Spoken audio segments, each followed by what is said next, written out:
This diver has been climbing the steps that lead to the high board for years. Even still, he is apprehensive, leaping from a great height over a freshwater lake.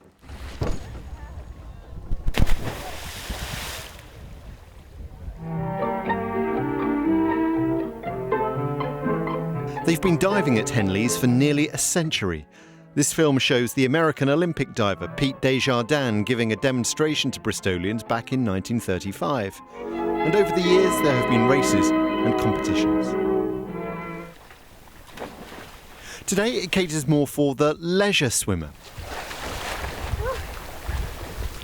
People who shun the chlorine of indoor pools.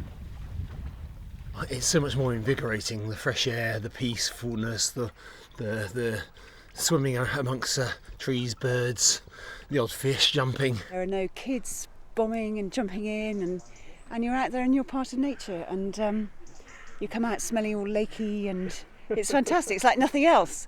You never expect to find this fantastic place in the suburbs.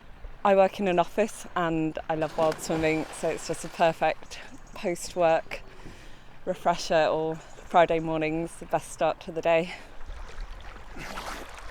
As you can see under the water, it's pretty murky, but it isn't cold. It's 19 degrees today.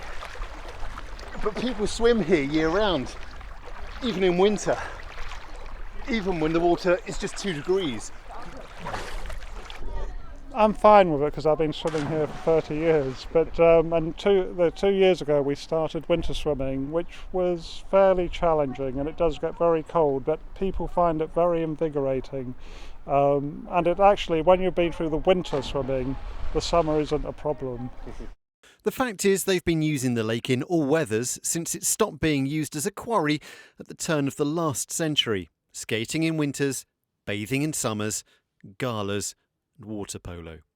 Ahead of the club's 100th birthday, it's appealing for people's memories. Members like Janet Cox. She's 84 and has been coming here all her life, like here with her mother and brother back in the 1930s. And she says there have been few changes over the decades. The willow trees were here, the grass was here. There were more water lilies than there are these days. I had a big gap where I didn't come.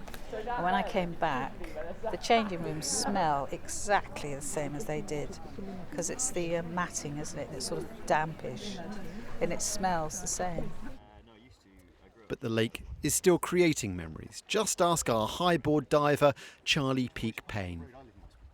So we have like solstice parties, and kind of everyone brings down a bit of food. We have camping nights. We've just had one. We've got another one coming up, and it's really nice. Kind of you get about 15 families and all different groups of people coming down and camping overnight, and they have a big group barbecue, and everyone shares the food, and it's always nice sharing food. And then swims till 9 in the evening, and then you wake up here in the morning and start swimming at 7, and it's just like it becomes very much a kind of large family. Soon the club will celebrate 100 years of high diving and swimming in this little known corner of Bristol. Robert Murphy, ITV News.